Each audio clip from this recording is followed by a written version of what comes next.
This is Atomic Shinobi, and today I'm going to narrate second and final part of What If Kid Naruto was adopted by Hermione Granger. If you enjoy this video, please like, share, and subscribe to this channel. Now wasting no time, let's start the story. This is a very different way of using chakra, and you won't be able to do what I did in Wave for many years yet. It requires perseverance and dedication. If this is just something your sensei wants, let me know, and then we won't waste our time. If you want it, then be prepared, and we will both work together at it, okay? In actuality, Hinata didn't have to think long. Hi. I wish for you to teach me magic, Mahu. Sensei. Hermione grinned. Good. She sat down cross-legged in a spot she had made in her living room specifically for the event. She went on, take a seat in front of me, Hinata. Chan. Like that. Now close your eyes, as she closed her own eyes. She opened one eye to get a glimpse of the dark-haired girl and said, I want you to find your chakra, Hinata. Chan.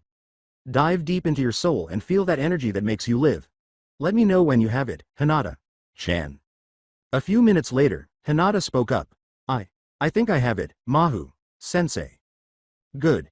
Now I want you to feel your chakra. Know every part of it. Once you do, you will start to see that it has two parts. Let me know when you do. Once more, the shy girl felt the changes in her chakra in just a few minutes. She said so to Hermione, and although she was blind, she could hear her smile and the proud tone of Hermione's voice. It gave her a great feeling. One of those halves is the physical part of your chakra. It will feel energetic, in constant movement, like. Hinata cut him off. Hermione and Kurenai, who had been silent up until now, were taken aback when she said, like rushing water. Waterfalls and rapids. Whirlpools. Hinata's element shouldn't be so clearly defined in her chakra given her age. This indicated that she most likely had a very strong affinity for water. Yes, Hinata, exactly like that. That is your physical chakra. Now the other half, the half that is calm and deep, like, she paused for a moment to consider. Like a deep lake, or the ocean, perhaps. That is your spiritual chakra. Your magic. This is the energy you will use while training with me. Feel it, Hinata. Chan. Know it. You must be able to recognize it easily and call on it without a thought. As fast as you call your whole chakra, you must be able to call on your magic. Hi, Sensei. She waited until she saw Hinata was still focused before saying, all right. We'll try a simple exercise. Don't worry if you don't get it. I had many classes on magic before I attempted it and even your sensei took some time to get it. She waited 10 heartbeats before continuing, saying, I want you to dip into your magic, Hinata. Chan, just your magic. Take a little bit of magic and have it travel from your chakra core to your body. You feel the magic, Hinata. Chan. Hi, sensei. Good. I want you to take that magic and make it travel through your body, Hinata. Chan. Feel how it moves from one arm to the other, down one leg, and then the other. You feel it, Hinata. Chan. I do, sensei. Good. Now I want you to gather up that magic on one of your arms, whichever feels easier for now. Make a gather on your palm. Do you have it yet, Hinata? Chan? She asked gently. I think so, sensei. Hermione and Kurenai turned to face the girl, who now had her left arm outstretched. Now push that magic out of your body while telling it to become a ball of light.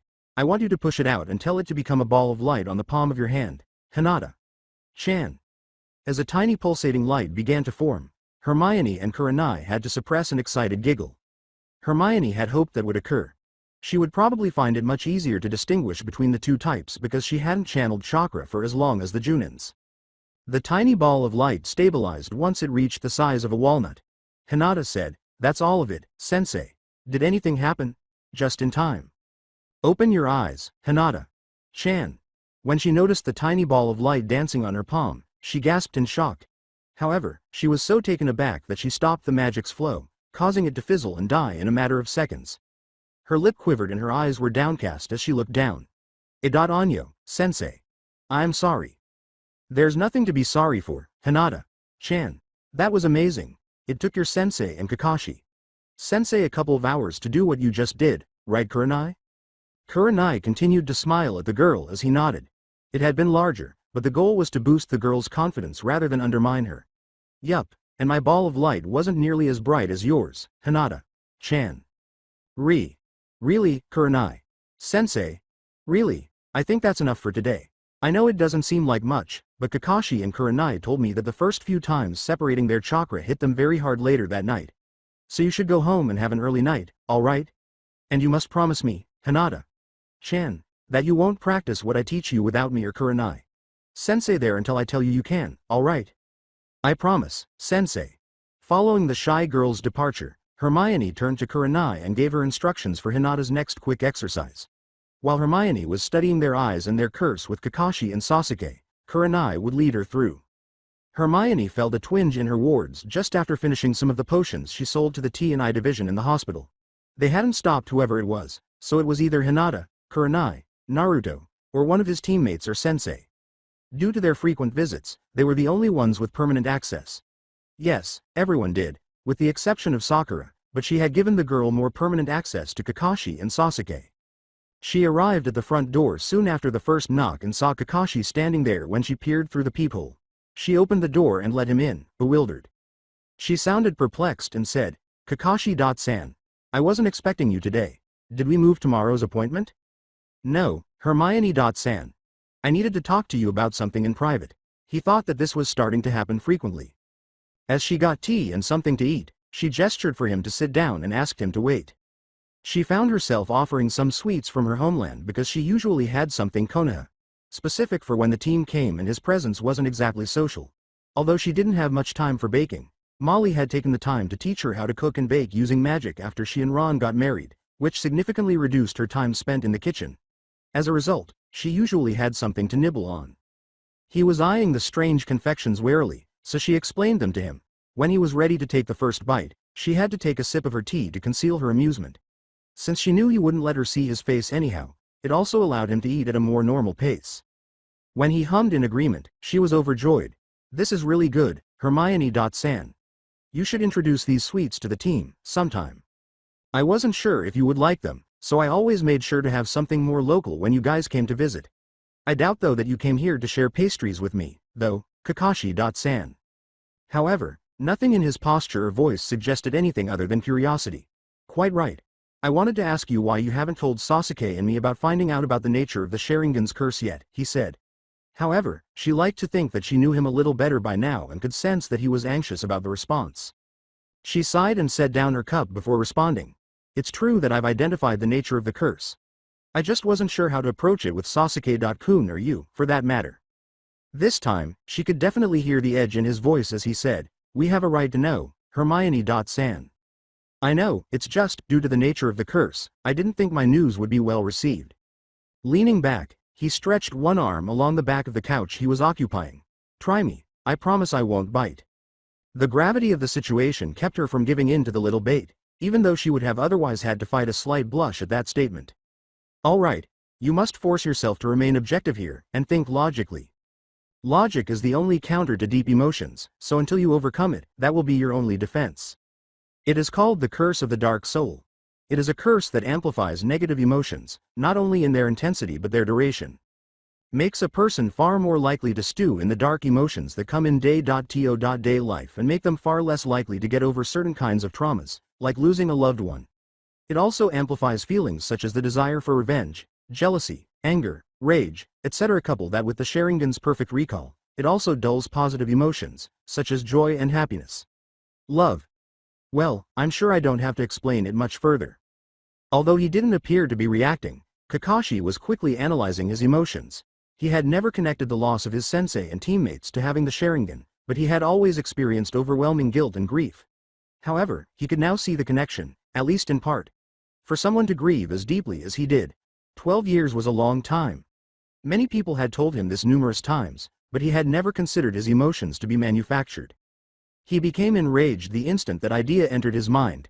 Anger, which was rapidly growing into something more. However, the rational side of his brain murmured that this was precisely what Hermione had been discussing. Despite not displaying it, he had to learn how to control his anger management skills in Anbu.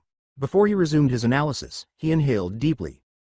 Additionally, he was not as affected by his father's death as his sensei and two teammates were, despite the fact that their deaths had been just as traumatic. Though it wasn't nearly as debilitating as the emotions his team's death brought him, he still felt sadness and guilt about it.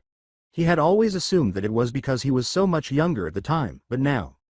I was also wrong in your initial evaluation. I mentioned that the curse in you seemed to have run its course, but that's not the case, she continued after a few seconds. It is, certainly, not as strong as in Sasuke-kun. It feels rather muted. As if there's something in you that is fighting it constantly. My guess would be that you possess magic or chakra that is especially light-oriented. For a few seconds, he closed his eyes to think about that. It's probably the white chakra inherent to the Hitaki line. Similar to a Kekkei Genkei, but not quite that. Well, in truth it is a Kekkei Genkei, but it lacks some of the requirements to be recognized as such under shinobi law. So what can be done about it? The curse? Well, in your case, I'd suggest trying to overwhelm it with your own chakra, though the process will more than likely be extremely painful. The curse is separate from the Sharingan itself, so it should not affect your ability to actually use the eye as it was intended. It might even allow you to use it fully, since you would have to essentially make the eye yours in the process. As for Sasuke-kun, I've been trying to find something, anything, but I'm coming up with blanks. What about using my own chakra to purify his eyes? Before he had finished speaking, Hermione was shaking her head. She took another sip of her tea, bracing herself for her next statement. It wouldn't work. Your chakra would make the eyes yours, most likely preventing Sasuke from using them properly. We both know he wouldn't ever consent to that. The curse is so advanced in Sasuke-kun it scares me. Kakashi. I fear that even were we to get rid of it tomorrow, his mind is too far trapped within the cycle of sorrow, rage and revenge that it would take nothing less than daily therapy for years to undo. Therapy we both know he would never attend voluntarily, especially since it would most likely mean his dismissal or suspension from the shinobi forces. Kakashi made himself stay rational. He was obviously offended by what she said, but he now suspected the curse was influencing his own responses to some extent. This made him sad. Until he was able to get rid of it, would that be his fate? Second, guessing his emotions and responses? To get rid of the gloomy thoughts, he shook his head. So there's only one thing to do. His only visible eye was curled into a fake smile. First things first. You say that forcing enough of my own chakra into the eye to overwhelm it should allow me to get rid of it, right? Any recommendations before we start? He asked. She let out a gasp. What? You don't mean to do it here and now, do you? You will need to head to the hospital, have someone monitor your heart rate. I'd also suggest either a soldier pill or a pepper up potion before you start. You need to really pump it full. Alright then, we'll do that and then we can both figure out a way to help Sasuke. You're right in thinking he won't want therapy, but we'll cross that bridge when we come to it. First we need to get rid of it to at least stagnate the growth of those emotions. And I need a clear head to help you with that, so to the hospital, he grinned. The hospital was something he detested. We go. The way he used the pronoun, we, made Hermione smile, even though the situation was serious. She likened it to Harry and Ron in England, where it was always, you. You will discover it, investigate this, and come up with a solution. We never did. His arm snaked around her waist, startling her out of her reverie. His lone dark gray eye curled into a smile as she looked up at him, but he quickly brushed them away. After 4 weeks of magic classes, Hinata was content. She was ecstatic, not just happy. This was one area where she excelled. Flourished. She was commended by both Kurenai Sensei and Mahu Sensei for her quick development and her skill at separating chakra and using it in this incredibly unique yet equally amazing way. They were also pleased. Every time she managed to cast a new spell, she could see it, not jutsu, because she had learned the difference. She noticed the two women's stunned expressions during the third session when she was asked to do something with the ball of light and began to change its color. She explained after a few sessions that Mahu Sensei had studied for years to be able to do that. Although Hinata had been trained in chakra manipulation since childhood and was incredibly skilled at it, casting spells was a completely different matter. She couldn't help but feel a little pleased with herself. She started walking toward one of the many deserted training grounds and began reciting her katas, humming to herself as she did so. So focused on her exercises that she failed to notice a twig snapping behind her. She grinned as she moved fluidly from one form to the next. I didn't hear the irate voice calling to her. But she didn't miss the brief but abrupt increase in the desire to kill. She turned in time to see a dark blur brandishing a kunai at her. It slashed across her face, but she was able to deflect it enough that it didn't pierce her. For a girl raised in a clan that practiced jujutsu, the sight of blood dripping into her eyes was her worst nightmare. She raised her arms, squinting through the blood to try to protect herself, unable to see anything but a black shirt moving quickly. Blocking the left arm. I missed the right arm. The kunai pierced her arm deeply and sliced through her coat. She was out of breath after being kicked in the midsection. Fortunately, she was able to stop the kunai before it could reach her stomach, but she lost her balance and fell on her ass. She raised her hands in a desperate attempt to shield her face out of fear. However, it appeared that whoever had attacked her had changed his mind because the next thing she heard was a shout of rage, followed by the thunk of the kunai hitting the ground in front of her, and then silence. Until, Kaden. Gukakyu no Jutsu. The fireball barely touched one side of her face and the arm she had raised to defend herself, but she was able to avoid being struck directly. She collapsed face down, unconscious, unable to fight back, flee, or scream. Kurenai's voice cut them off as she continued to look into Kakashi's lone dark gray eye. She tried not to blush as she leapt back from him in shock. Kurenai got up from her chair and diverted her focus, interrupting her work. Her face was grim, tense from trying to hide the pain Hermione could see she was experiencing. You heard. Oh, Cammy, I'm so glad you're here. Concerned, Hermione stepped toward her friend. Kurenai, what are you doing here? You don't know. Kakashi's voice was unusually serious as he spoke. We came here for something else. Who is it? What is it? There was no need to inquire what, in his opinion. There had been an injury. Asuma? Anko. No, it's Hinata, she said in a broken voice. In an instant, Hermione was on her. Hinata. Chan? What happened? Is she all right now? Hermione, stop. Let her speak. I don't know. I was contacted as her genin sensei. Got a message to head to the hospital right away, that Hinata. Chan had been found in one of the outer training grounds, hurt and unconscious. I've no idea of the extent of her injuries. Her family hasn't shown up yet. A medic.nin emerged from a door leading further inside at that precise moment. He glanced at the crowd for a moment before heading straight for them. Kurenai.san. Akihiko. Sensei, you treated Hinata. Chan? Hi. Her wounds are not serious, but they will scar. She fainted from blood loss, a cut in her forearm nicked an artery, but she was found in plenty of time. She is resting now. Has Hiyashi-sama arrived? No, he hasn't shown up yet. Akihiko. Sensei, you can go in now. Refer him to me when he arrives, I'll give him an exact rundown of her injuries. Hi. After expressing gratitude to him, they all headed to Hinata's room. Under the clean sheets covering her body, Hinata appeared deathly pale. Hermione wasn't sure if this was due to the blood loss, the reflection of the hospital's white walls, or a combination of the two. Her face was covered with a second bandage that extended diagonally from her forehead to the cheek on the other side, and both of her arms were bandaged. Hermione recognized the thick salve covering the majority of her bare face as burned salve. Hermione was certain she would have to cut her hair nearly to her scalp because it was burned. She reassured the adults that she was okay despite her coloring by moving her body up and down in time with her breathing. Kurenai carefully sat on the edge of the chair that was placed next to the bed's head and took Hinata's unhurt hand in her own, stroking it with her fingers. As they watched Kurenai reassure the sleeping girl that she would find out who did this and that she would make them regret the first time their mother smiled at their father, Kakashi and Hermione held back, feeling very much like intruders. Kakashi gestured for her to follow him out of the room with a gentle jerk of her sleeves. Let's give her a moment alone with Hinata. We can wait right outside. All right. They positioned themselves outside the door, cautiously leaning on either side as though watching over the entrance. In a sense, they were. You would have to go between them if you wanted to see the shy girl. After a few minutes, Hermione broke the silence. What do you think happened? He fell back into silence, saying, I'm not sure. I'd like some more information before I'll be able to guess a bit more. Hermione was about to respond when she noticed another person approaching. Actually, there are two.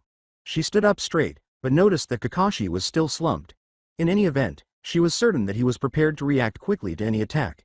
She wasn't nearly as ready as she was. They wouldn't have to. She saw the Junin coming and assumed he was one of his students because the boy with him was essentially a clone.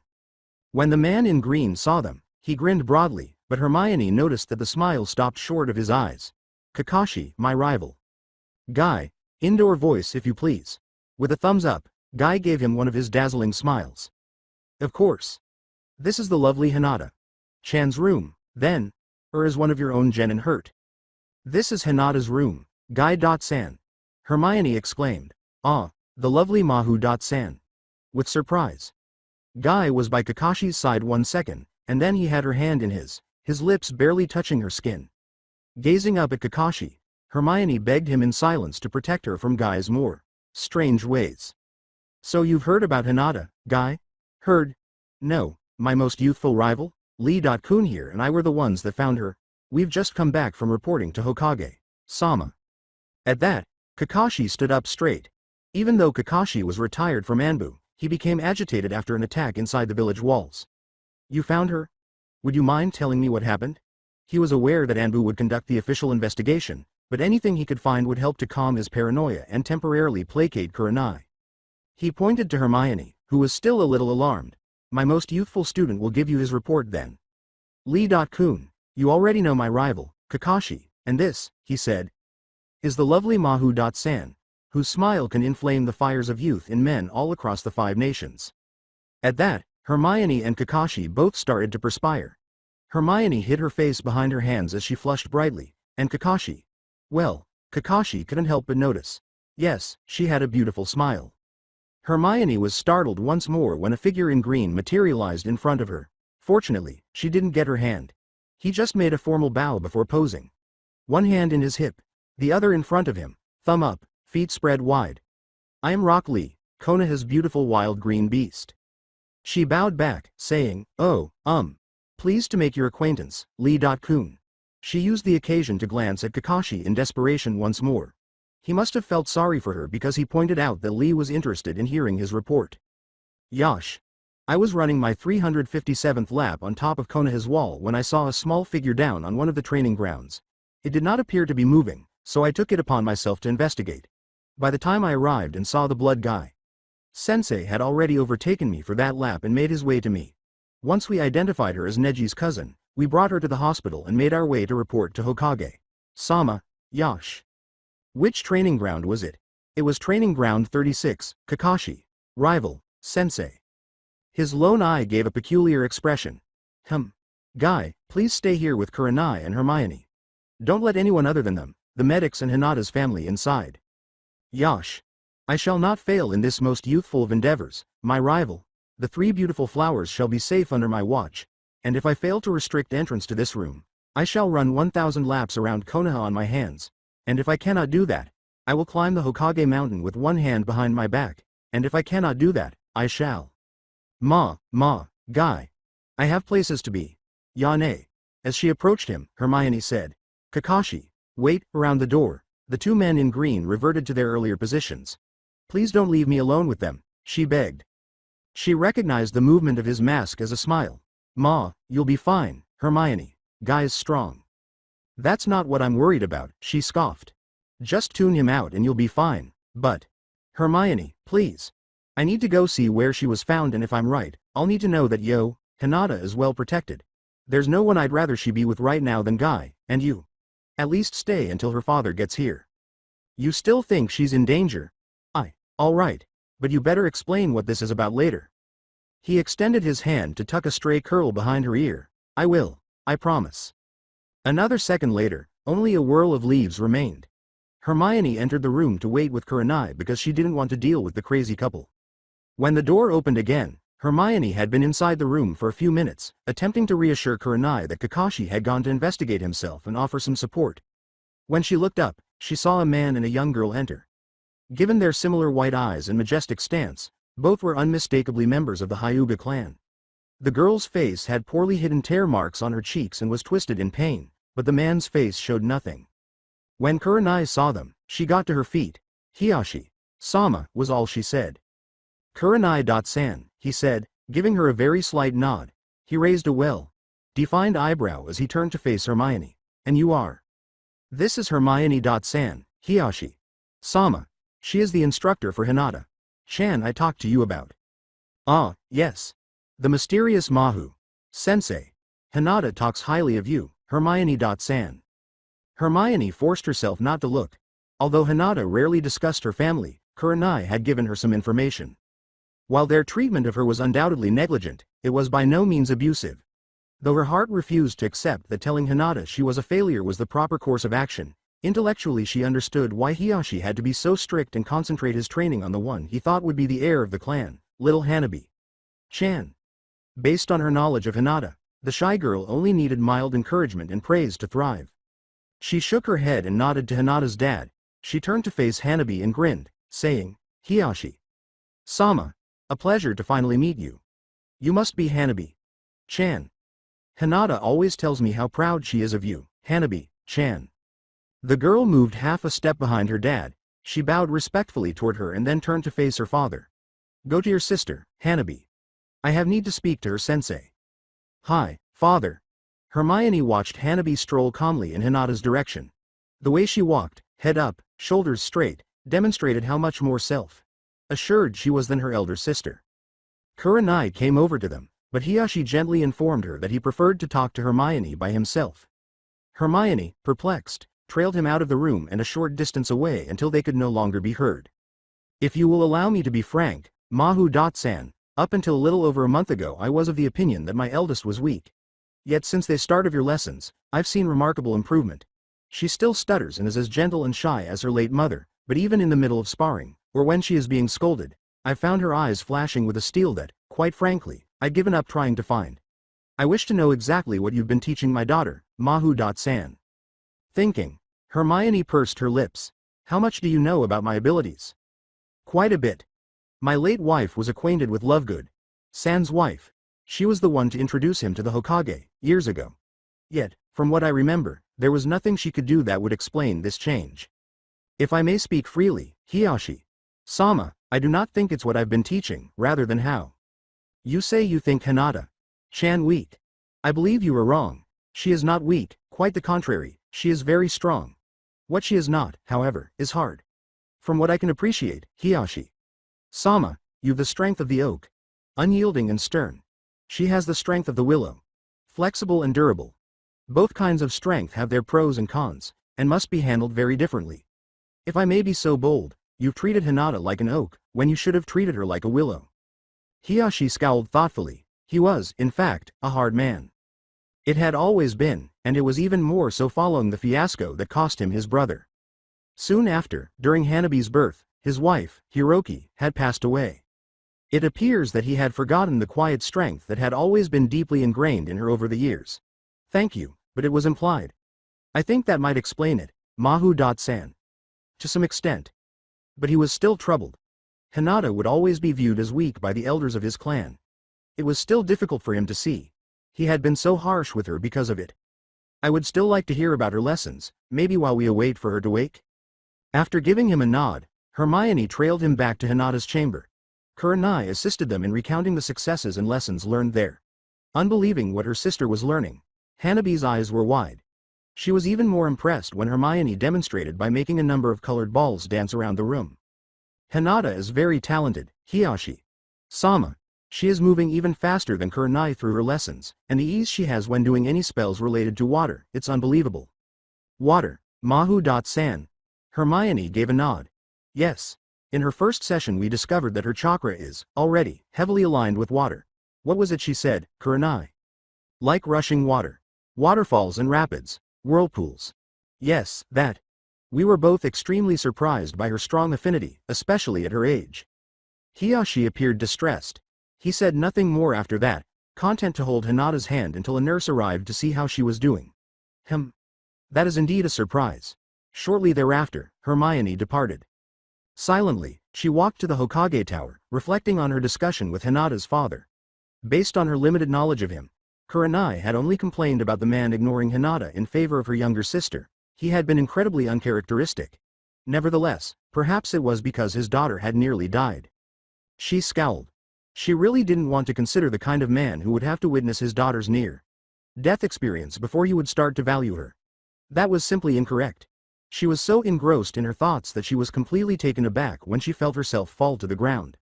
When she looked up, Kakashi was staring down at her. She said, "I was just coming to find you," and used the hand he extended to help her stand up. Likewise. Did you find anything? Hermione raised her eyebrows, waiting for him to go into further detail. That could mean anything. He tucked the arm he was still holding in his and led the way to what she quickly realized was his own apartment, saying, "Not here. Come."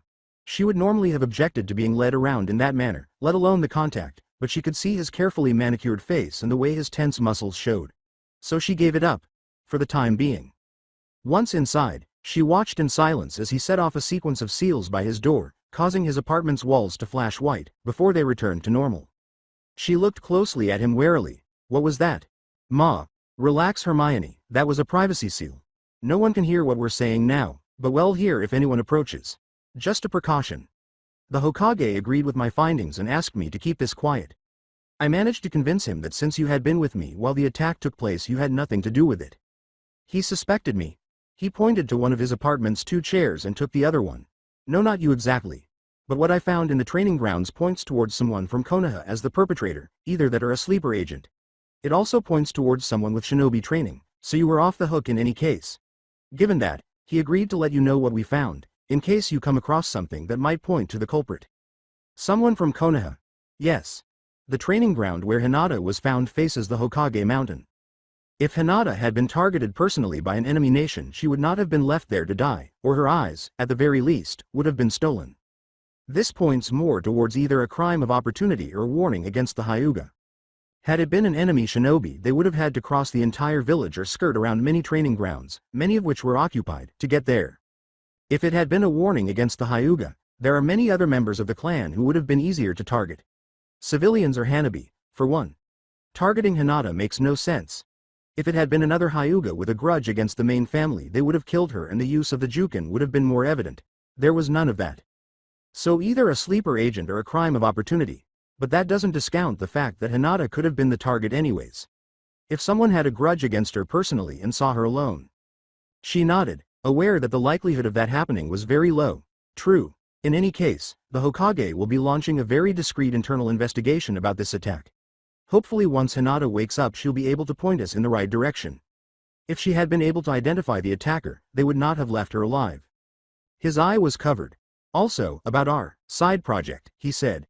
We'll have to postpone that until this matter is resolved or I get authorization from the Hokage. We don't know if removing the curse will have any effect on my abilities, either as a sensei or as a shinobi, so I'll need to wait until something can be arranged. At the moment, though, I have to stay close to my team in case this was not an isolated incident. It will probably have to wait a while. She gave a nod. He was about to respond when there was a knock on the door. Okay, I can use the time to see if I can find something for Sasuke. Also, Harry, a friend of mine, is supposed to be visiting soon and he is an expert in curses among other things, so I could use his help. He pulled a kunai from his pouch, gestured for her to move away from the door, and cautiously peered through the peephole. He turned off his security seals, put the kunai away, and unlocked the door. He turned back to her after exchanging a few words with the person on the other side. As she was about to object, he continued, I'm needed in the tower. Cat.san will escort you home. If you need to get anything from the market before you go home, she will accompany you. He sighed as he realized he wasn't getting through. The Hokage has arranged for you to have an Enbu escort for the next few days. All assets are being protected, please. She turned to the masked kunoichi who were patiently waiting by the door and said, fine. Hermione could swear she could feel the smirk behind the mask as the Anbu nodded and said, consider this me making a protest. Shinobi, damn you, and what do you mean by asset? Kakashi gave her an odd look. You provide the hospital and the T&I division potions that are unavailable to any of the other nations, how could you not be an asset to the village? Hermione nodded, not even questioning how he knew what he did, since he had shown himself to be extremely cunning in certain situations. He said, one more thing. Just as she was about to leave. Yes. Would you take my team tomorrow morning to visit Hinata? I'll probably be late, as usual. Or at the very least, enjoy Naruto's presence. And I'm sure she would appreciate it. I'll pick them up at their training ground at 7. He hesitated, then said, thanks, and Hermione, when she turned around again, please be careful. After giving a nod, she walked away, Anbu Cat following closely behind. He watched through the window until he saw her walk out of the building, at which point he saw Cat follow her onto the rooftops. He walked over to his bedroom and pushed his futon aside. He lifted several floorboards and grabbed a small case. It had been over a year since he had donned this uniform. He removed the mask from the case and set it aside. With the tanto strapped to his back, he swiftly changed into the ANBU's dull black uniform. The mask was the final item to be worn. He turned to face the mirror and gazed at a picture he never imagined seeing again. The Anbu captain, Wolf, returned his gaze. Previously, he was frantic. He would be apprehended, put on trial, and put to death. Even though she wasn't deserving of the title, he had attacked another Leaf Nin. Just a few streets from the training ground where he had met the girl, he hurried back to his home. He headed straight for his house, ignoring the yells of the person he had knocked down. He was pressed for time. He would be able to do what? Hopefully, the girl wouldn't be caught right away. Get away? When the village came hunting, could he get away quickly and with enough strength? He had to try even though he didn't know. They couldn't catch him. He would not be apprehended. He could not and would not fail, and capture meant failure. After his last mission, he threw his gear and clothes into his pack, which he dug out from where he had stored it. He had to leave. After packing what he could in such a short time, he put on his pack and got ready to go. He didn't want anyone to see him in the streets, so the window would do. There would be shelter in the looming darkness. His departure from the village had to remain a secret until the next morning. Something flew past his face and lodged itself in the window frame in front of his nose as he opened the window and got ready to leave. He leapt back in surprise, drawing a kunai and bracing himself for another assault. When there were none after a minute, he relaxed. He approached the window cautiously once more, his eyes darting back and forth in search. At last, they settled into the kunai that had almost severed his eye. He moved slowly forward, frowning because something had attacked it. They had much shorter fuse times than an exploding tag, so it would have exploded by now. He pulled the paper away from the kunai slowly, attempting to avoid seeing the window directly. He turned on the lights and walked back toward the door, away from the window. It was a message. He unfolded carefully and began to read. When he finished it, he was relieved and grinning. After letting the pack drop, he went to the kitchen and lit a burner. He continued to smile as he watched the tiny flame devour what was now purportedly the only proof of his involvement. The note's sender had promised that it would be. This time, he was safe. Everything would be fine. The recalled Anbu assembled in silence in the levels below the Hokage Tower. Since some of them hadn't been called for duty in a while, the atmosphere was tense. They were all aware that one never truly left Anbu, even though they had all moved on to other things. Like the tattoo you received when you joined, it stayed with you. Many seized the opportunity to reunite with former teammates, with whom they had little reason to look up outside of Anbu. They had quick but equally informative silent conversations in Anbu Sign Language, which was as simple for them as speaking. The only thing that nobody seemed to know was the precise reason for their summons. A figure that none of them had anticipated seeing in this gathering entered as the doors opened. They had never even considered recalling him, even though they were all retired from Anbu. As he moved to stand on one side of the door, Taiko and Wolf Taiko were muttered. The only person wearing a plain black mask, the current Anbu leader, soon came in and stood on the other side of the door. When the Hokage arrived, the roughly 15 shinobi present bowed down. Silence descended as the door closed. The Hokage began, "You must be wondering," in a solemn tone. In any other gathering, this would have sparked whispers and conversations, but since they were Anbu, they kept quiet. "Why have you been called here today? There has been an attack on one of our own, an attack that has indications of having been perpetrated by one of our own as well. At this moment, the standard Anbu operatives are conducting their investigation, but the preliminary work conducted by Captain Wolf on his own time tells us that we do not have much to go on, other than the fact that no special skills or jutsu, other than a basic fire one, were used. This severely limits our chances of finding the culprit." The members of the Anbu present agreed. In an attempt to avoid being recognized by signature jutsus, the attacker had clearly limited themselves to low-level and common attacks. "I have called you here in hopes that if in the course of your daily work you come upon any indication of the culprit, you bring it over to the attention of the Anbu in charge of the investigation. You are all Anbu, even if you are no longer drafted in active service of it, so keep your eyes and ears open. I will leave Captain Wolf to tell of his findings. Good evening." This time, after the Anbu leader and the Hokage left, murmurs filled the room. Nevertheless, Wolf was able to get their attention again in just 1 minute. The victim of the attack was Hyuga Hinata. There is no indication of whether she was targeted specifically, and the fact that she was left alive would suggest she will not be able to identify her assailant. There are few burn patterns at the site, so it is impossible to discern exactly which jutsu was used, but her injuries seem to indicate it was a weak jutsu. Whether this points to the fact that the assailant wanted Hinata to survive or something else is unclear. He breathed a sigh of relief. He couldn't determine why, but something about the entire situation seemed off, so he made the decision to put it out of his mind for the time being and give it some more thought later.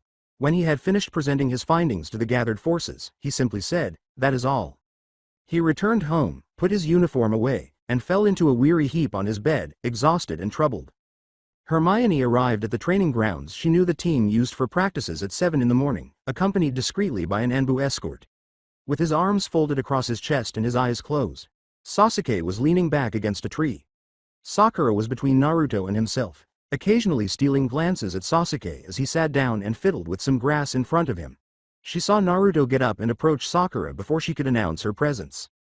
He started to say, "Nay, Sakura-chan, wanna go grab some breakfast with me? We can make it a da," but the girl rudely interrupted him. "Naruto. Baka, We have to wait for Sensei, she yelled, striking him in the head. Hermione scowled because Sakura had never acted in such a manner when she had hosted the team. When the pinkhead turned to face Sasuke and asked essentially the same question in a different wording, she was even more surprised. Her question was not even acknowledged by him. She announced her presence, choosing to ignore what she had seen for the time being and speak with Sakura later. Hello there, Naruto, Sakura, Sasuke. Sakura and Naruto turned to face her right away. Mahu. Sama. Sasuke simply said, HN, before getting out of the tree he was lying in and opening his eyes. Kakashi asked me to collect you guys today. He'll be late and wanted me to take you to the hospital to see Hinata. Chan. He didn't say at what time he'd be free, so I guess after that we'll come back here and I'll stay with you until he shows up. Sakura approached her while wiping some grass off her clothing. What's wrong with Hinata? Chan, Mahu, Sama. She was attacked yesterday evening, Sakura. In an instant, Naruto was on her. What? Is she okay? What happened? Did they know who did it? Did they catch him? Slow down, Naruto. She's fine. She didn't wake up yesterday while I was there, but the doctors assured me she'd be awake by today and that she would make a full recovery. However, the doctors had mentioned scarring, and although she had certain things that would lessen scars, nothing she knew could totally remove them. All she could do was pray they weren't too bad. Nevertheless, she had to pretend to be brave and try to lift the genin's spirits. As for who did it and whether or not they were caught, I'm not privy to that information. Right now. The next time she saw Kakashi, she would definitely ask him. They began to stroll silently. Halfway through their walk, Sakura timidly ventured, Mahu. Sama? Should we get some flowers for her? Hermione grinned. This was more of the Sakura who had visited her home for dinner. That's an excellent idea, Sakura. Chan. Do you know of any place nearby? She pursed her lips as though she didn't like the thought, but she gave in and responded. The Yamanaka flower shop is near the hospital. With the exception of Naruto occasionally telling them to hurry up, the remainder of the walk was quiet. We'll swing by there, then, before we go visit Hinata. Chan. Sasuke frowned as he followed. He would simply look down and grunt whenever she looked at him. Despite seeing the dark circles under his eyes, she remained silent. She believed that Kakashi's restlessness was likely related to his explanation of his family. Perhaps it was getting close to their death anniversary. Given that she was aware of the curse, she was unable to ask him. He would only become even more depressed as a result.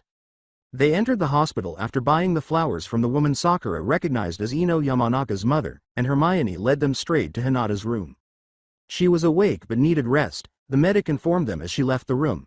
As a result, only 2 guests could enter at once.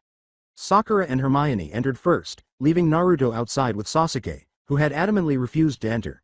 He would be extremely uncomfortable for Hinata because he was neither a friend nor a teammate.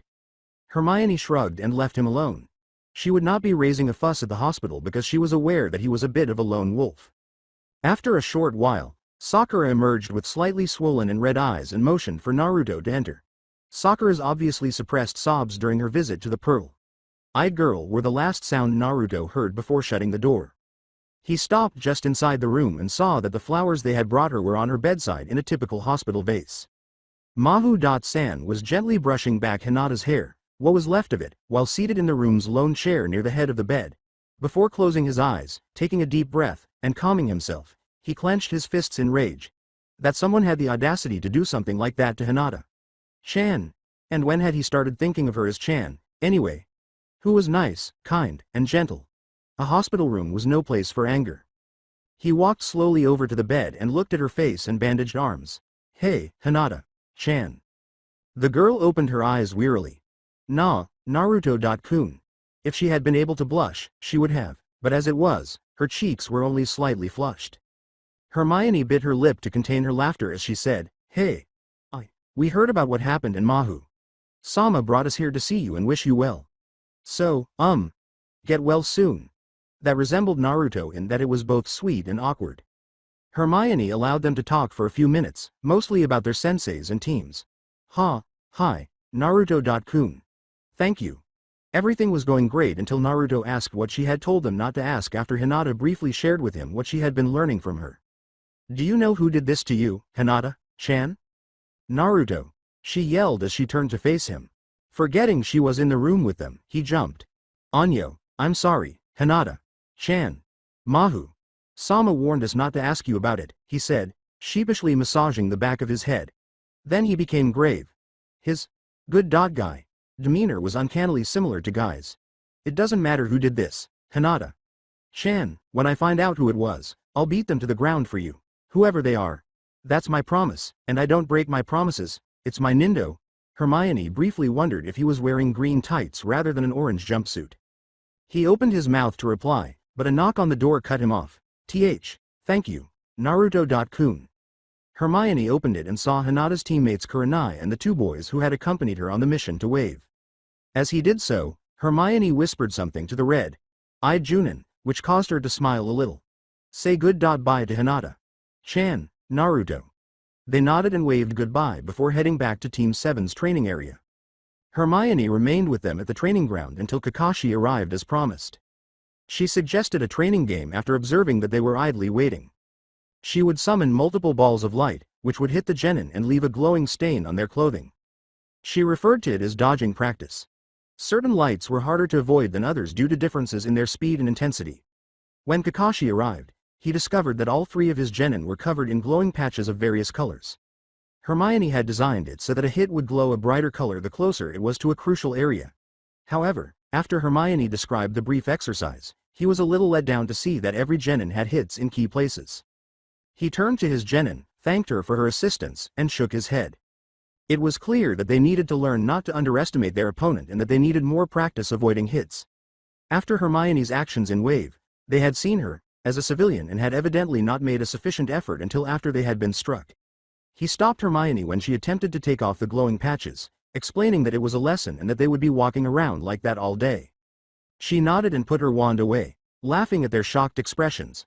Before turning to face her, she watched as Kakashi sent his team to complete laps. He said, "Thank you," much more softly than when he had spoken to the genin, "for taking them to see Hinata and helping them while I wasn't here." She grinned broadly. She couldn't see it, but she could tell he was grinning back at her. Of course. It was fun, even if they won't see it that way. Once more, she repressed the urge to take off his mask and discover what was underneath the navy cloth. She became serious and shook her head to get her thoughts straight. "Have you found out anything about who attacked Hinata, Chan?" With a sigh, he combed through his silver hair. "No, there's little evidence, almost as if someone erased it. Either the same person who attacked, or an accomplice. Or it was someone experienced enough not to leave any in the first place. We just don't know." She scowled. "It wasn't good. I see. Well, if you find anything. If the Hokage permits it, I'll let you know." She thanked him with a smile and a nod. She didn't know why she said, but she realized that she truly wanted to see him again soon. "I must get going now, though. I have potions to finish. See you soon?" When he smiled, or when she thought he was smiling, his mask twitched and his eye curved as it usually did. Of course. But before she could take a full step, he placed his hand on her arm and turned her back. He might have stammered over his next sentence if he had been someone else and not as composed. "I was wondering, though, if you might want to do this again, someday soon. It just came out easily as it was. Help my genin in training, I mean." She said, "I'd like that," and walked away. "Nay, did you see that? Sasuke-kun, HN, was all he could say to her.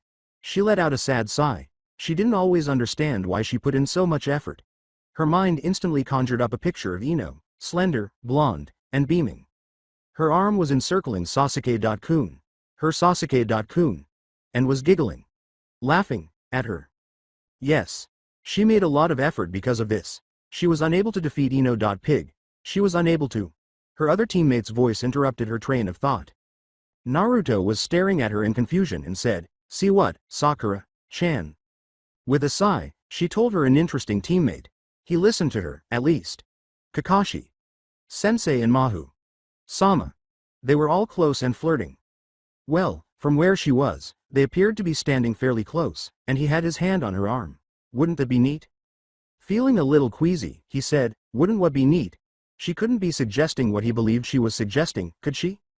If they got together, Baka, it would be so romantic. The elite Junin getting together with the mysterious witch from the outer lands. Then they could get married and both be our sensei and train us and we could be the strongest genin. Well, Sasuke-kun and me. You'll still be the dead last. HN. Duh. That won't happen. What won't happen, Baka? Sasuke is already the strongest there is, and I'm miles ahead of you. The three had stopped running by now and were giving each other a fierce glare. Not true, I'm stronger than the Teme. As if, Dobi. No, you're not. Rang the two different voices simultaneously. Yes, I am. And Kakashi. Sensei was not flirting with Mahu. Sama, he can't have. They were shouting at one another, and why not, Baka? Sasuke stood aside, refusing to participate in such trivialities. Just 'cause, he muttered while glancing at the floor. He was trying hard not to cry, but his teammates wouldn't know. And why was this causing him to cry? However, he was aware that he couldn't allow his teammates to perceive him in that manner. Sakura would never allow him to move on from the fact that Sasuke would perceive him as weak. However, Sakura wasn't happy with his response, because what? 'Cause he doesn't deserve her, he's lazy and a pervert. Baka. Don't say that about Sensei. Apologize. Ignore the fact that Sensei wasn't present. Naturally, he was close by. He had been since the beginning of the battle, but the genin had no chance of seeing him because he was concealed. He wasn't a pervert or lazy either. How come he wasn't even wearing his icha? In actuality, he was both. However, since returning from Wave, he had been trying. He let out a sigh. This was what had frightened him. The response was anticipated. With no one to teach him the nuances of social life, Naruto had never had many friends. He had only ever thought of his academy sensei, Ikaku, as a friend. No, it wasn't like that. Yes, it was Iruka, and the Hokage. They were both bad examples because they were more like his grandfather and older brother than true friends. Naruto, however, would be unaware. And now that he saw Kakashi and Hermione as friends, and friends only, isn't that right? Naruto would assume he was taking her away, unaware that he wasn't a friend to Hermione. He was more akin to a cousin or younger brother. As the genin continued to scream at one another, these and numerous other thoughts flashed through his brilliant mind in a matter of seconds. Perhaps he ought to put an end to them. He had initially allowed them to fight because he thought it would be beneficial for them to let off steam, but it seemed like things were rapidly going south. He saw Sakura raise her fist just before he appeared to separate them. He came to a halt. Everything was going according to plan. When Sakura struck Naruto, he would whimper a little before grinning and things would return to normal. Correct. Not quite. He watched almost in slow motion as Sakura's fist descended to hit her blonde teammate, and Naruto barely avoided falling out of his branch. Sakura fell face first into a puddle of mud after becoming unbalanced due to the force of her blow.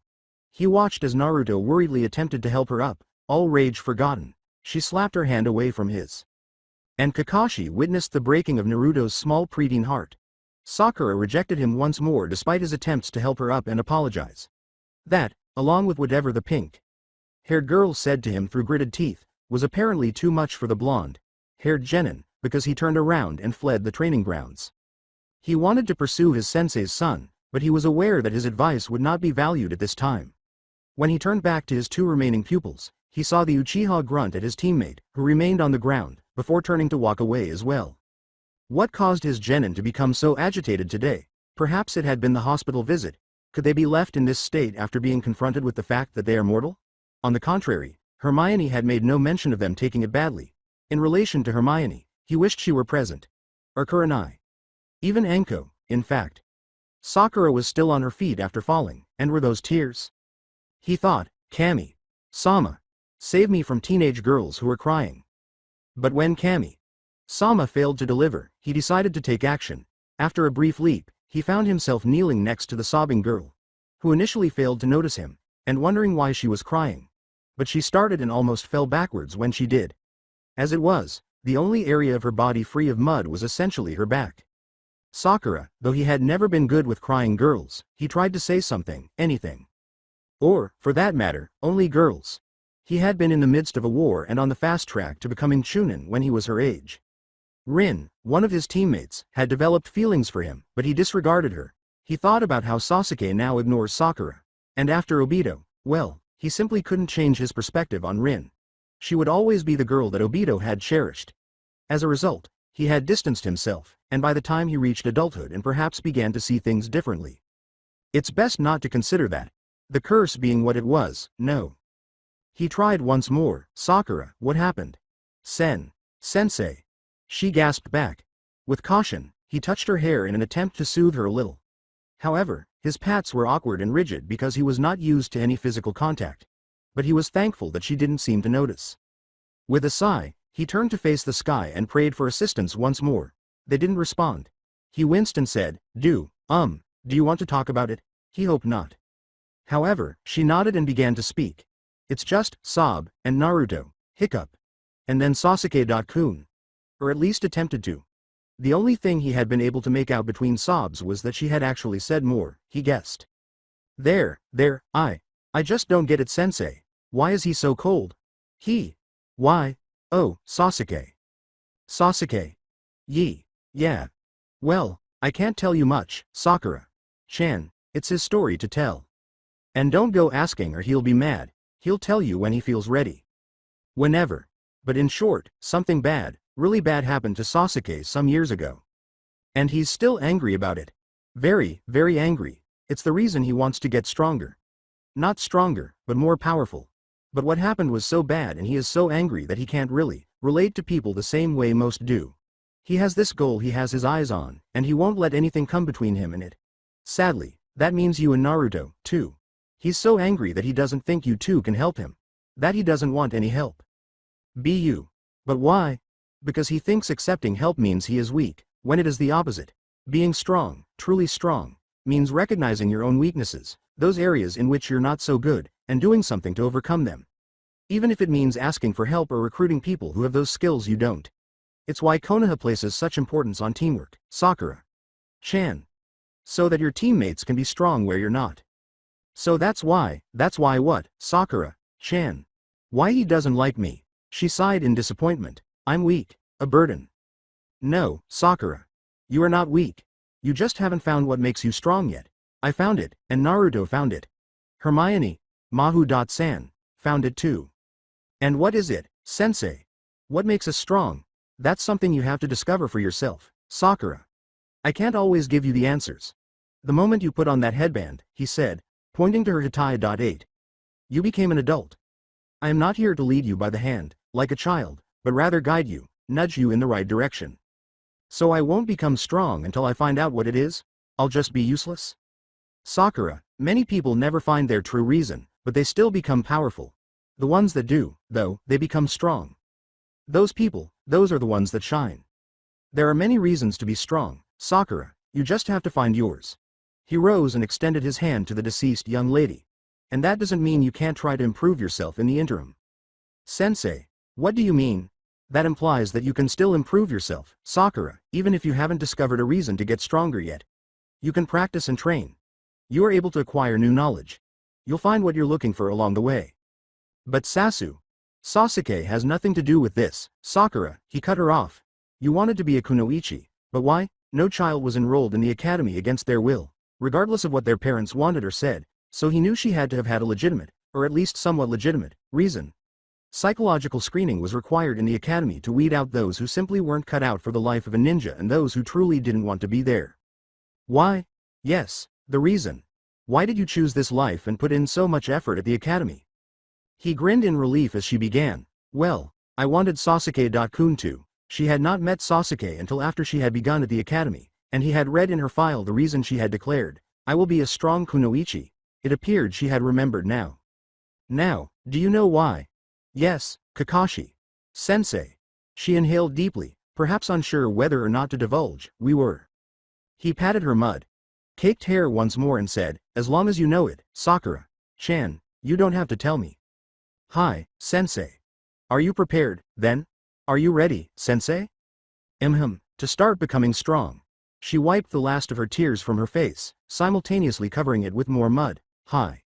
All right. Warm up by going through your stances. Following that, you will walk among trees. To deplete your reserves. Try to do that as much as you can each day before bed. Be careful not to faint, though. This will enhance your control and help you gradually increase your reserves. We'll then get to work on your forms and try to close some of your openings. Hi. Sakura had a long and productive day, and even though she was worn out at the end, she could say that she had begun the process of improving herself and possibly growing stronger. After being knocked unconscious by Zabuza's accomplice, Sasuke woke up to a pink blur that clung to him. He thought that if she would use that strength and speed when fighting rather than when chasing me, she might become somewhat bearable. He looked up to see Mahu-san, not that she deserved his respect, but her name was unpronounceable, and he honestly didn't know what else to call her. He frowned and looked at him, not caring what she thought. When she went to Zabuza's accomplice, he scowled. He knew he hadn't been able to knock him out, So who had done it? He didn't even think about Sakura. The idea was absurd in and of itself. Naruto? Nah. The Dobi was too weak. If he, Uchiha Sasuke, hadn't been able to defeat him, the dead last certainly couldn't. Neither Team 8, though they were better than the Dobi, Kurenai, was also weaker than him. Sasuke grinned and said, probably Kakashi. He knew that Kakashi Sensei had held back during the bell test, but he hadn't used his Sharingan because he had initially faced off against him. Yes, Kakashi Sensei had taken over the fight after Sasuke had weakened the boy and defeated him, but he was too proud to even consider that Kakashi had been holding back when he had gone toe-to-toe with him. He was shocked to learn that the Dobi had killed him. At first, he didn't think it was possible or conceivable, but they all said the same thing, so he came to the only conclusion he could. Sasuke had sufficiently weakened the boy for the Dobi to get in a lucky hit that knocked him out. Yes, that had to be it. After Sasuke fell, the Dobi had gotten in a lucky hit and had knocked the other boy out. Naturally, his new fantasy was short-lived as well. Team 8 praised Naruto for his fight, praising his speed and force. They didn't mention anything else, but he didn't care to find out. He was angry. Had the Dobi, fought head with the other boy? Had the Dobi destroyed those mirrors that had withstood even his own power? His family's cherished fire jutsu? Absurd. The Hyuga was out because, unlike the Dobi, he knew that she had the hots for the dead last. She would be all praise, blushes, and stammers, and he couldn't handle stammers. Bug.boy and Dog.boy were out, too. One was a weakling almost worse than Naruto. The other was even more stoic than Sasuke himself, not that he'd ever admit it out loud. He'd probably look at him from behind his glasses, and it appeared that he had. There was no lost love between the Aburame clan and Uchiha Sasuke. Unlike most of the others, the Aburame had never forgotten how the Uchiha had been before they were massacred. Not that they deserved it, of course not, but they had been stuck up and arrogant almost to the last man. And they used logic to judge, not emotions. The Aburame believed in reciprocity. In everything they did, they sought out an equivalent exchange. You were only as strong as you trained to be. Training was only as effective as the effort you put on it. Being born into one clan or the other, not relevant. Which is why Shibi, the clan head, had always rubbed Sasuke the wrong way. Sasuke had always felt entitled. He was a Uchiha. More than that, he was the last Uchiha. He deserved the best. He deserved respect. Trainers. An apartment on his own. Independence. The right to refuse counseling. The use of a training ground. He deserved not to be in a team with a loser and a fangirl. All but the last had the Uchiha received from the council at one point or the other. And Aburame Shibi had always voted no. Sasuke had no idea why he did it or would ever understand it, only that Aburame Shibi didn't respect him, and of course his son wouldn't either, so there were no questions for the Aburame either. That left Mahu.san and the senseis, whom he didn't want to approach, but then again, how and when had she arrived? Was this more of her weird abilities, like that conjuring thing she did? The conversation had continued around him while he thought about this and many other dark and darker things, and the Dobi's plea to the strange woman to teach him what he didn't know, but it seemed like a useful skill to have brought him out of his reverie. Mahu.san didn't respond, but he simply said they'd talk about it back in Konoha, which Sasuke's astute mind knew right away was a no. Sensei had already said no once, so why would this time? Sensei was stunting his growth, forcing him to train with the two weaklings, and he didn't teach him any new techniques or anything, just that dumb tree climbing exercise. It was a neat parlor trick, sure, but it wouldn't help him defeat that man. For him, who needed the power to defeat that man and avenge his clan, there was no additional training. Had Kakashi been secretly training the Dobi? Was that how he had become stronger? Once more, the anger and jealousy, though he wouldn't admit it, rose up in him like bile that burned his throat. There was no other option. He wasn't receiving training because the dead last was, but that wouldn't last. He would figure out a way to make Kakashi train him and that woman as well. Now that he had his Sharingan, he would simply spy on them both and mimic their methods if they refused to cough up. He would then be strong enough to overcome that man and everything, and nobody would ever be able to stop him. Sasuke's plans had not yet materialized in any way or form, and a few weeks had passed since the mission in Wave. His request, red demand, for more training from Kakashi had been met with a resounding no. Well, not really. Kakashi did train the team more, primarily with physical exercises and chakra control, and it was fairly intense training, especially after, as he had put it, he had had his eye opened. However, he had wanted extra, private training, and Kakashi had refused, and he had not yet approached Mahu.san, as she was already examining his eyes. Much of the Sharingan knowledge had been lost to him that fateful night, and, as much as it irritated him to rely on a civilian of all people, the more he knew about it, the better off he would be. The Uchiha would never be so weak as to die from using their Kekkei Genkai in such a way, so Kakashi and Mahu-san had to be mistaken. There was also the whole issue of blindness or death, but Sasuke wasn't too concerned despite his sensei's concerns. He was growing increasingly impatient in the interim. Kakashi's training had managed to give both of his eyes to Tomo already, but he hadn't had a chance to replicate anything. Junins always knew he was there and forced him to leave. Without an invitation, he was unable to pass Mahu-san's fence. It was as though an invisible barrier stopped him. The Hyuga, of all people. That girl, despite coming from a strong clan, was a weakling, stammering and following Naruto around all day. He was even more enraged when he heard Kurenai-sensei and Mahu-san discussing teaching Hinata. It was shameful, and if he had bothered to speak to such a pitiful ninja, he would have told her so. Instead, he simply ignored her whenever they came into contact. However, 3 weeks later, he was unable to control himself. After one of the Hyuga's lessons, he ran into her and saw that the feisty girl was grinning, clearly from all the new, potent things she had learned. He couldn't stand it and had to wipe the smile from her face. He would show that he was more deserving of instruction than that pitiful excuse of a kunoichi by challenging her to a fight, winning, and forcing Mahu-san to teach him instead. He would show Mahu-san, his sensei, and everyone else. The Junin senseis were gathered in front of their leader in the Hokage Tower. Most of them were conversing, but as soon as the Hokage arrived, they fell silent. I think we all understand your purpose for being here. The Junin in charge of the rookie teams will be our first stop. Asuma, Kurenai, or Kakashi.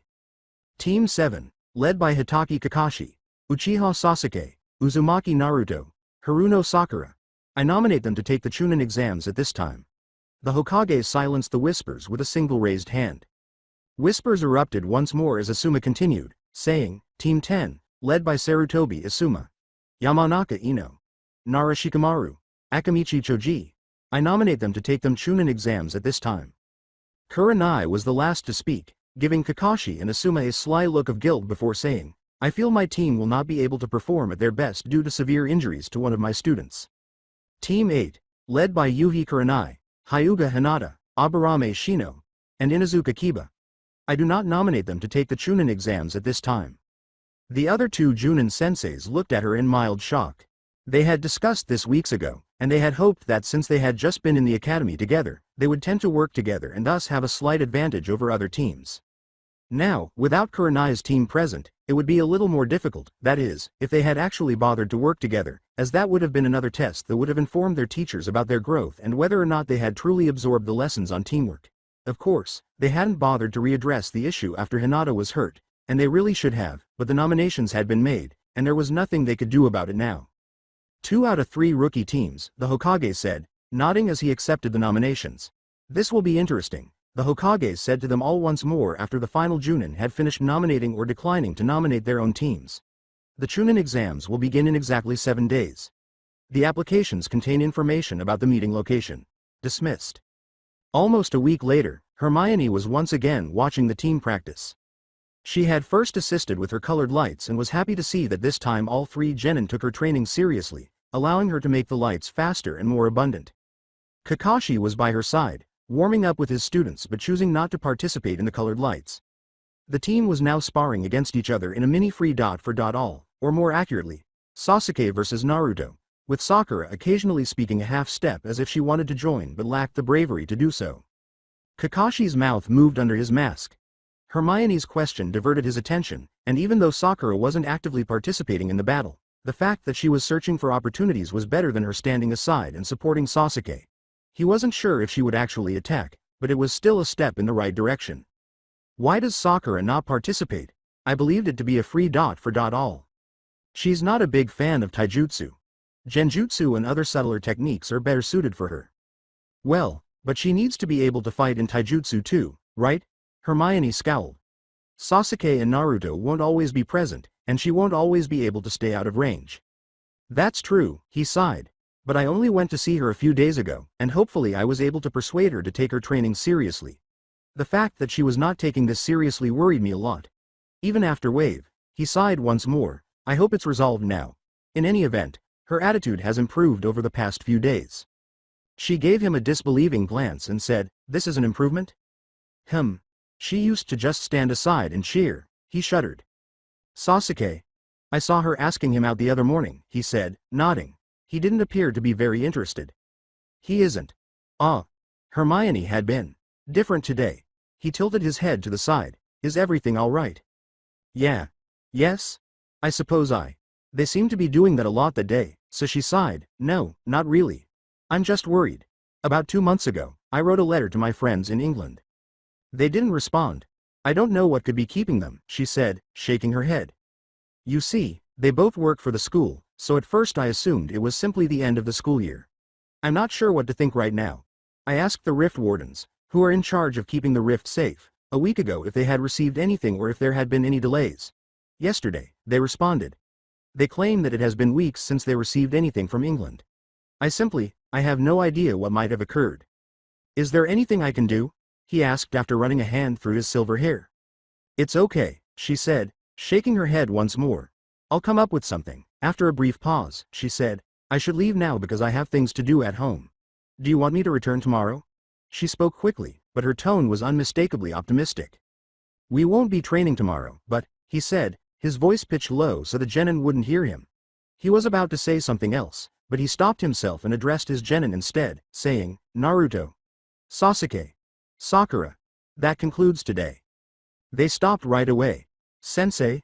A smile curved his eye. "This is abrupt, but," he pulled 3 papers out of his pouch and handed them to the teenagers, saying, "These are your applications. I've nominated you guys for the Chunin selection exams. This is merely a suggestion. Please turn in these signed forms by 9 a.m. tomorrow in room 301 of the Academy building if you wish to participate. That's all. We won't be doing much tomorrow, except waiting for the results to come in, but if you want," he said, pausing and unconsciously rubbing the back of his head before turning back to Hermione.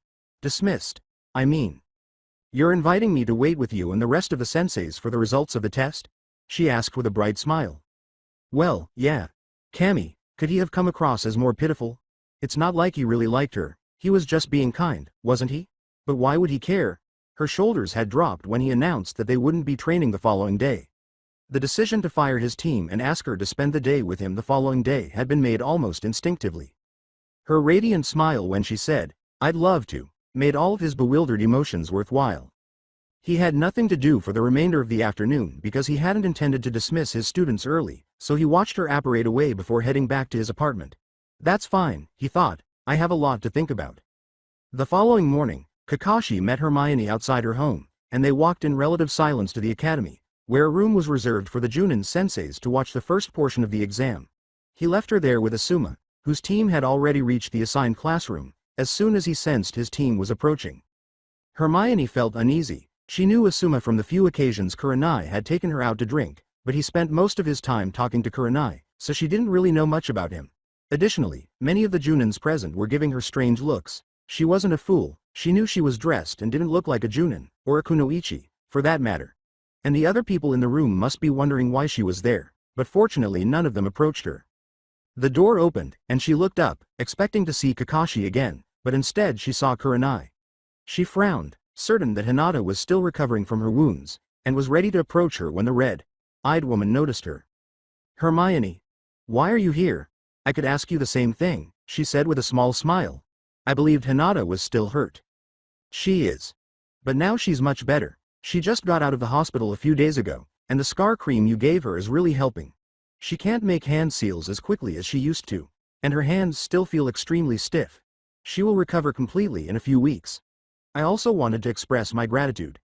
"Well, for that other thing you did for her?"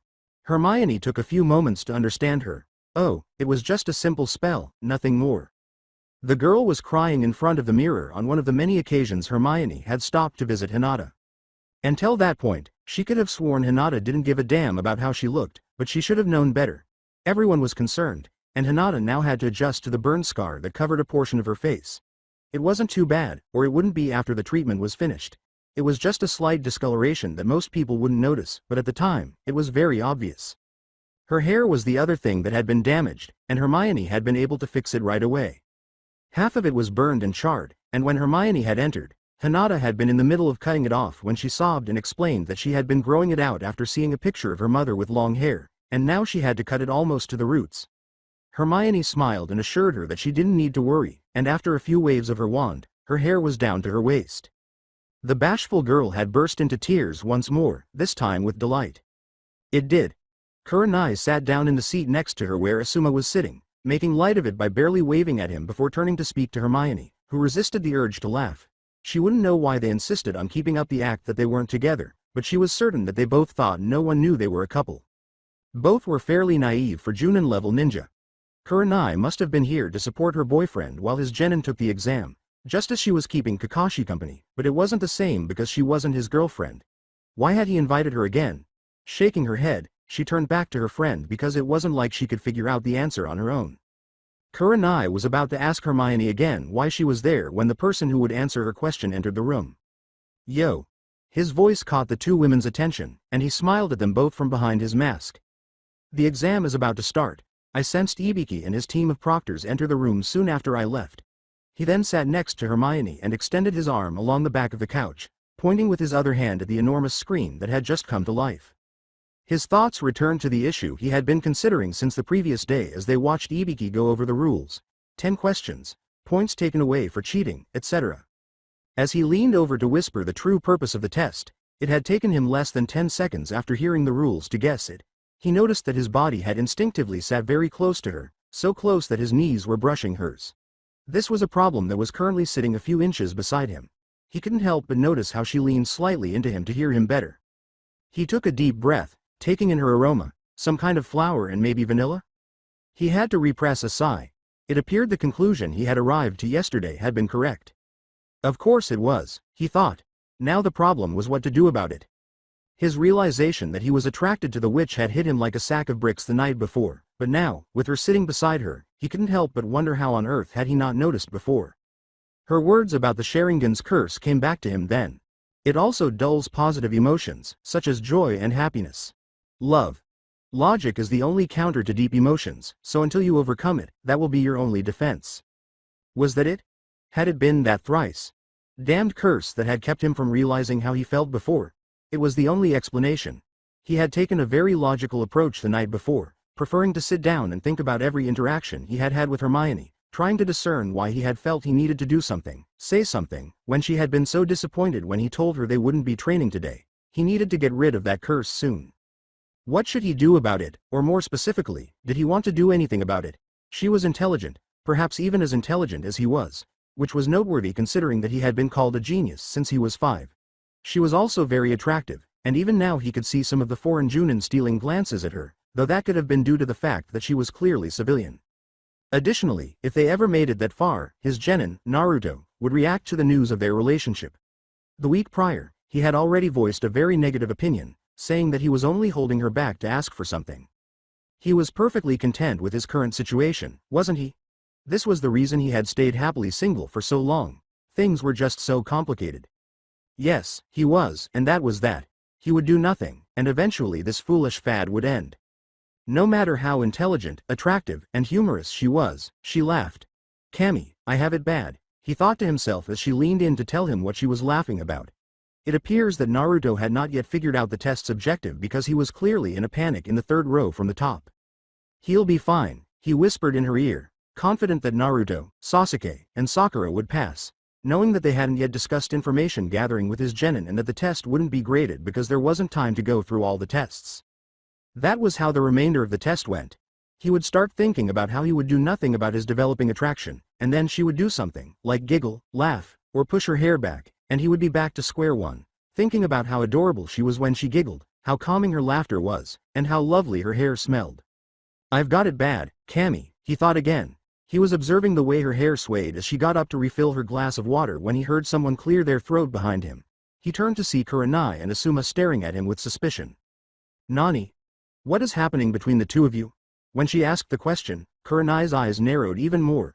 Since they were Junin and both she and Asuma were fairly perceptive, if a little naive about their own circumstances, it was not surprising that they would have noticed his odd behavior.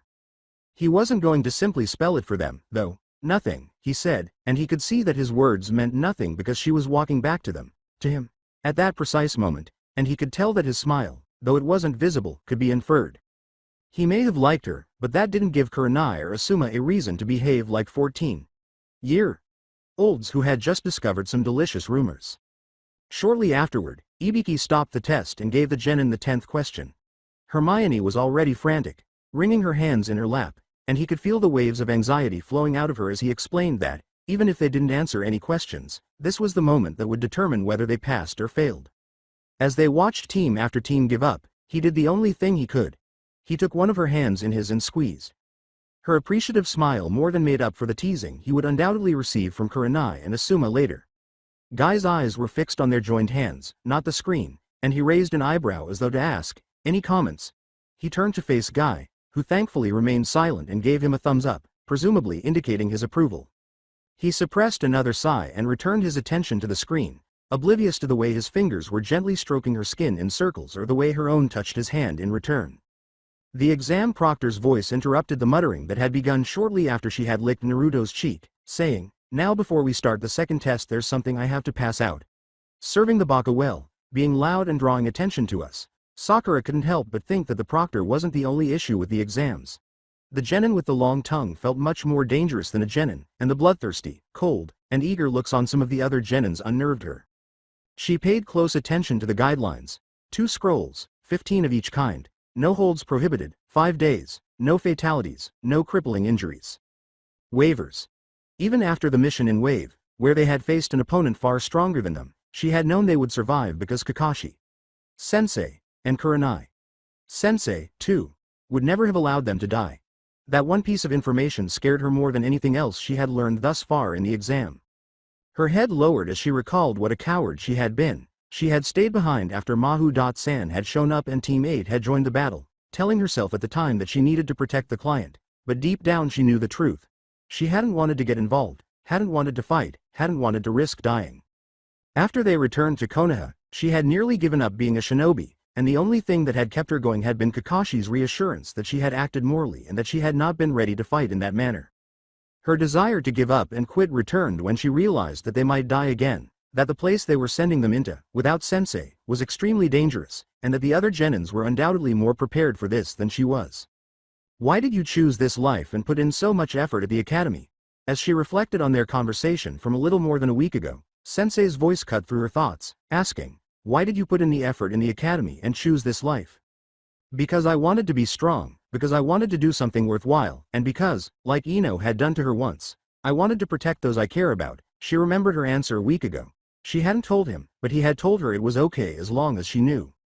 To her right, she saw Sasuke-kun, whose red eyes were spinning as he memorized the map, and to her left, she saw Naruto, who had a smile on his face and was always happy, always saying something nice to her even when she didn't deserve it. She knew that she had found her reason to be strong. To protect her precious people. She nodded and stood up straight. She would enter that forest with her head held high and emerge with her teammates, whole, alive, and prepared. However, she screamed as she leapt to avoid another attack from an older Konoha-nin. The team must have assumed they were rookies and thought they were easy pickings because they were dressed in what appeared to be a black full bodysuit. If they hadn't had Naruto, of the 100 clones and Sasuke-kun on their team, they would have been her. Well, not so much, but since the test needed all 3 of them to be alive and well and she was carrying their scroll, it's safe to say she was getting the care she needed. When they decided to give her the scroll, Sasuke-kun appeared very upset. He had told her straight out that she was weak, and even though Naruto had defended her, it didn't have the same candor. It seemed as though he didn't think she deserved to be defended as strongly as he used to. The thought, somehow, depressed her.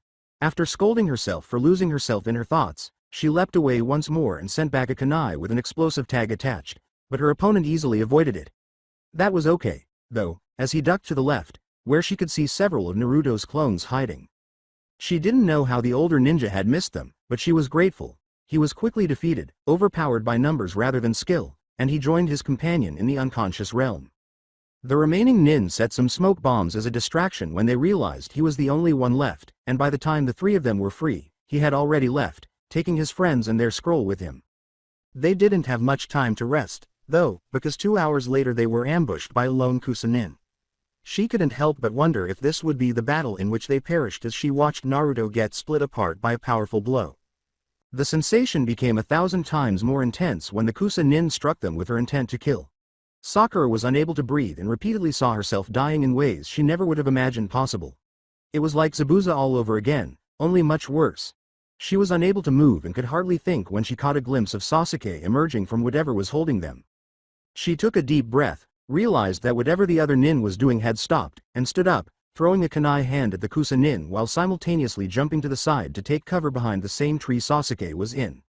Sakura quickly made a mental inventory of their abilities, hers coming woefully short compared to his, and concluded that they were screwed. Although the Kusa nin had moved her lips, she was unable to process what she was saying. Sasuke.kun, HN. If Naruto were here, she attempted to say that if Naruto were here, he could provide a distraction by spamming clones until they could escape. But Sasuke's angry expression cut her off. She's too strong. He looked at her then, his deadpan expression saying more than any words, or grunts. He could have said, "No shit, Sherlock. I can fight her without the dobi." After that, he launched 3 shuriken at the Kusa nin before using a Kaden technique. Sakura, realizing she had no other choice, fled to the trees to try to harass the other nin from a different perspective because Sasuke wasn't going anywhere. She swiftly attached 2 explosive tags to a pair of kunai and launched them toward the Kusa nin, dodging one and lodging the other at her feet. However, the enemy nin was already in the air half a second before it detonated, her own shuriken flying back at Sakura, who swiftly leapt to another branch to avoid them. She pulled out another pair of kunai and was ready to fire, but she could hardly keep up with Sasuke's and the other nin's movements, and if she threw them, she ran the risk of hitting Sasuke just as much as the other nin. When someone landed on the branch next to her, she was shocked to see Naruto, covered in a sticky substance, grinning back at her. "Who are we fighting, Sakura? Chan?" She still thought of him that way, but she didn't say it. "Some kunoichi from Kusa," she said. She wanted to call him Baka, but she had refrained since that day they had argued and he had fled from her looking so sad and broken. "I don't think she's really a genin, Naruto," she said, swallowing nervously. "No issue. The future Hokage, Uzumaki Naruto, will come to the rescue." He then joined Sasuke in spamming clones, which the kunoichi easily defeated. Even Sakura, who was aware of Naruto's immense stamina, had to rub her eyes incredulously by the 5th wave of clones. However, it appeared that the foreign kunoichi was as exhausted as Sakura was impressed, as she abruptly stopped moving and appeared in rage. "Enough!" Sakura saw her doing some hand seals, and she was only able to shout half a warning for her team to get away before the kunoichi was done and threw her arms forward towards them. Futon. Great breakthrough. She attempted to use chakra to anchor herself to the tree, but the attack was too powerful, causing her to fly backwards, strike a tree, and black out. That's it for today. I hope you guys enjoyed this great story. See you in the next one.